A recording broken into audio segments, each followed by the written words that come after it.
안녕하세요. 압구정에 있는 스시 사카오에 다녀왔습니다. 이곳은 전체적으로 보면은 오마카세 처음 가보시는 분들에게 추천해도 될 만한 업장이라는 생각이 드는 곳이었어요. 음식도 괜찮은 편이고 셰프님들도 엄청 친절하시고 말씀을 잘 하십니다. 그래서 식사할 때 대화가 상당히 자연스럽게 흘러가서 이날 있었던 사람들이 전부 같이 웃는 상황이 나올 때가 은근 있었네요. 모르는 사람들인데 셰프님을 가운데에 두고 같이 즐거운 거죠. 약간의 대화를 원하시는 분들에게는 추천드립니다. 여기 메인 셰프님이 두 분이신데 친구라고 하시네요. 점심이랑 저녁 둘 다 같이 일하신다고 하시던데 사카오가 일주일에 보니까 휴무가 월요일 하루예요. 그러니까 주 6일 일하시는 거네요. 새벽부터 밑작업 하신다고 하시니까 디너 끝날 시간까지 하면은 작업 시간이 상당해 보입니다. 그래서 일요일을 좋아한다고 하셨어요. 월요일이 기다려져서. 저는 목요일을 좋아합니다. 금요일은 어찌저찌 하면 되니까. 이날은 수요일이었어서 반 정도 기분이 좋은 상태로 방문을 했습니다. 여기가 엔트리라고 하기에는 살짝 가격이 있다고 해야 되나? 런치가 5만원이고 디너는 88,000원이에요. 저는 이날 런치로 다녀왔습니다.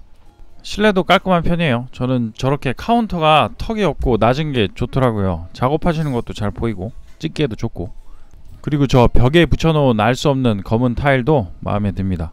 요거는 간소한 메뉴판 사진, 그리고 이거는 술 메뉴판 사진입니다. 이날은 일품질로로 마셨어요. 가끔 초밥을 먹어도 소주가 땡길 때가 있습니다. 감자 스프가 나왔습니다. 보통은 계란찜이 나오는 경우가 많은데 여기는 감자 스프가 나오네요.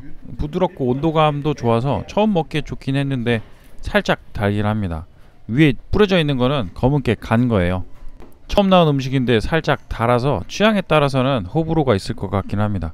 문어 위에 유자를 곁들인 와사비가 올려져 있습니다. 먹을 때 유자 향이 살짝 나는 게 은근 괜찮네요. 달고 맛있습니다. 간장 베이스 문어는 달아도 좋은 것 같아요. 이거는 문어보다 저 감 같은 그릇이 더 눈에 들어오긴 했어요. 저런 거 사서 집에 놔둘까 하는 생각을 잠깐 했었는데 이런 게 살 때는 귀여워서 사는데 실제로 집에서는 잘 안 쓰게 되죠. 뚜껑은 어느 날부터 안 보일 테고. 그냥 업장에서 보는 게 좋은 것 같습니다. 문어는 한 점이에요. 사시미 세트예요. 광어, 삼치, 연어, 그리고 뒤에 오이. 광어는 숙성이 덜 된 느낌이 납니다. 이거는 셰프님도 말씀을 해주셨어요. 약간 숙성이 덜 됐다고. 실제로도 그런 것 같네요. 그리고 딴 얘기인데 여기 셰프님들이 두 분 다 머리가 없어요. 머리 말고 머리카락이 없으십니다. 보면은 스님 같으시기도 하고 상당히 잘 어울리십니다. 없으셔서 없으신 게 아니고 원래는 있으신데 없으시다. 예쁘게 머리카락을 싹 밀어버리신 건데 위생을 생각해서 그렇게 하셨다고 하시네요. 혹시나 음식에 안 들어가게 하려고. 저도 요즘 계속 저지선이 후퇴 중이어서 고민인데 셰프님처럼 밀어버리는 것도 깔끔한 방법이긴 하겠네요. 저는 머리카락을 위해서 비오틴을 먹고 있습니다. 영양제 중에 가격도 괜찮은 편이니까 생각 있으신 분들은 한번 검색해보세요. 직구로 구매하시는 걸 권장드립니다. 광어는 그냥 그랬는데 불질한 삼치는 맛있었습니다. 연어랑 오이는 잘 익고. 치마미는 여기까지고 바로 스시가 나옵니다. 점심이라 요 부분이 그렇게 길지는 않네요. 처음은 다시 광어. 아까 치마미로 나왔던 애들이랑 같은 놈인 것 같아요. 숙성이 살짝 덜 된 것 같습니다. 이러면은 약간 질기죠. 먹다 보면은 밥이 먼저 사라지고 샤리 자체는 무난합니다. 짜고 드라이한 느낌이 그렇게 강하지는 않아서 이런 부분도 처음에 가신 분들에게는 잘 맞는 것 같긴 하네요. 그렇지만 첫 점은 아쉬웠다. 두 번째는 참돔. 시소가 가운데에 들어가 있는데 이게 약간 많이 들어간 건지 영상에도 살짝 보이네요. 얼룩 같은 부분이 있죠. 시소향이 좀 강하게 나긴 했어요. 그러니까 상대적으로 도미 맛이 좀 덜 나는 듯한 느낌이 들기도 하고, 도미 자체도 맛이 살짝 약하긴 했습니다. 이것도 광어랑 같이 숙성이 덜 된 건가 싶었네요. 이날은 흰살이 둘 다 살짝 아쉬웠습니다. 줄무늬 전갱이, 이때부터는 샤리 온도도 괜찮아져서 좋았습니다. 그리고 줄전갱이도 숙성이 잘 돼 있어서 맛있고 식감도 좋았었어요. 개인적으로 좋아하는 생선이기도 합니다. 요즘이 철이에요. 이거 좋아하시면은 노량진 같은 데 가서 한 판 떠서 드시는 것도 추천입니다. 얘는 홍새우, 아르헨티나산이 많은 식자재인데 구워 먹으면 맛있는 애들입니다. 여기도 살짝 구워져서 나왔네요. 국내에서 제일 많이 볼 수 있는 애들이 대하랑 흰다리 새우인데 걔네들이랑 비교하면은 얘네가 좀 더 찰지다고 해야 되나? 맛이 강해서 저는 좋아합니다. 보리새우랑 비교하면은 많이 밀리죠. 그렇긴 하지만 가성비로는 나쁘지 않은 새우입니다. 삼치 맛있네요. 아까 치마미로 나왔던 것도 맛있었거든요. 이날 삼치 숙성이 전반적으로 잘 된 것 같습니다. 스시로도 맛있었어요. 안에 실파가 들어있어서 살짝 파 향이 나는 것도 괜찮았습니다. 참치 속살이 나왔습니다. 생참치를 사용하셨다고 하시네요. 이거는 약간 장단이 있긴 했어요. 맛은 좋았어요. 그런데 양이 약간 적어서 좀 얇더라. 그러니까 밸런스도 약간 부족하긴 한 거죠. 이날만 얇았을 수도 있습니다. 맛은 좋았는데 양이 적으니까 저 같은 사람들은 아쉬워할 것 같네요. 중뱃살인데 기름기가 약간 부족해 보이긴 합니다. 참치 속살 같은 중뱃살이네요. 이런 거는 호불호가 있을 것 같긴 하네요. 참치기름 좋아하시는 분들이 많으니까요.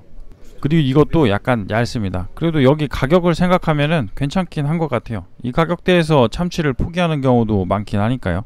말씀드리기 전에 얼음을 리필해 주셨어요. 이런 부분은 술 마시는 사람들은 참 좋아할 듯 싶네요. 전갱이, 간이 어느 정도 있어서 술과 아주 잘 어울리는 전갱이에요. 위에 실파랑 시소랑 갈아서 살짝 올라가 있습니다. 전갱이도 등푸른 애들이라 저런 애들로 비린맛을 잡아주는 경우가 많습니다. 근데 여기는 비리지도 않고 좋았었어요.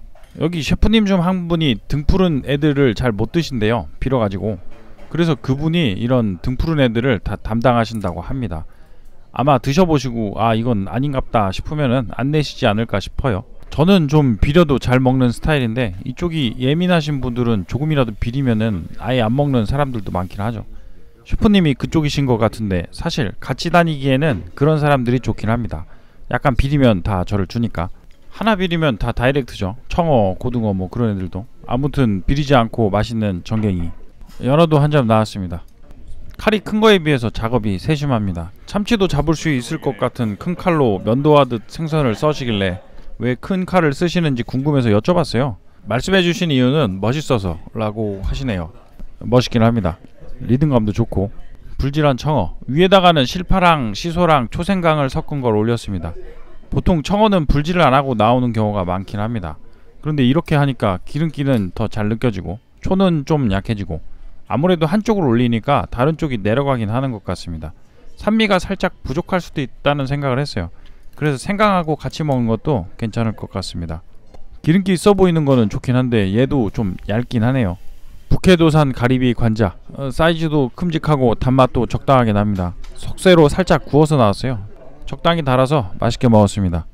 장어가 준비되고 있습니다. 장어 나오면 보통은 거의 끝난 건데 다행히도 여기는 장어 뒤로 몇 가지가 더 나오긴 하더라고요. 사카오 장어는 스팀 컨벡션으로 구웠다고 하네요. 컨벡션 오븐이 보통 베이커리에서 많이 사용되는데 안에서 공기가 돌면서 음식을 따뜻하게 해주는 애들입니다. 커다란 것만 있는 건 아니고 소형도 있긴 하니까 하나 들여놓으신 듯 하네요. 부드럽고 맛있었어요.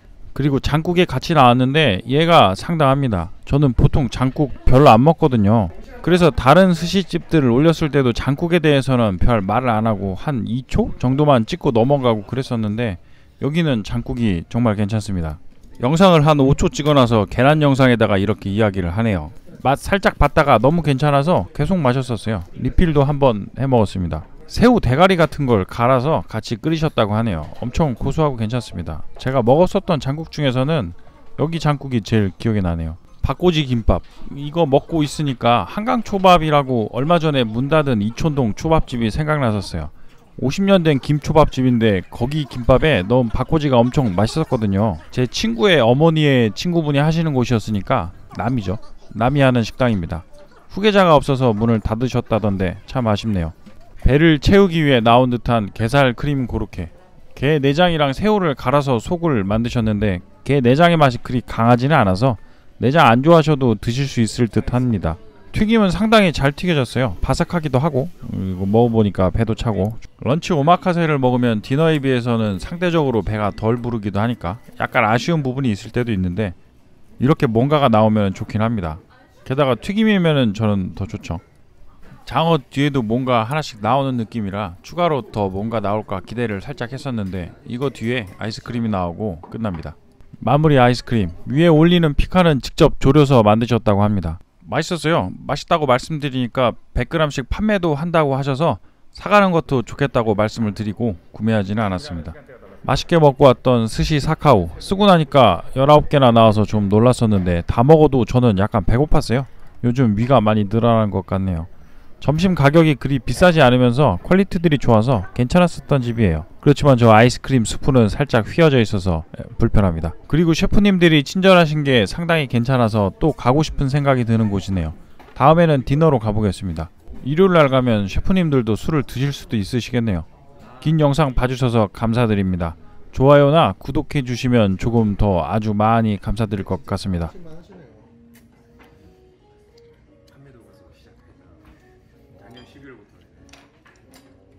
100g당 15,000원.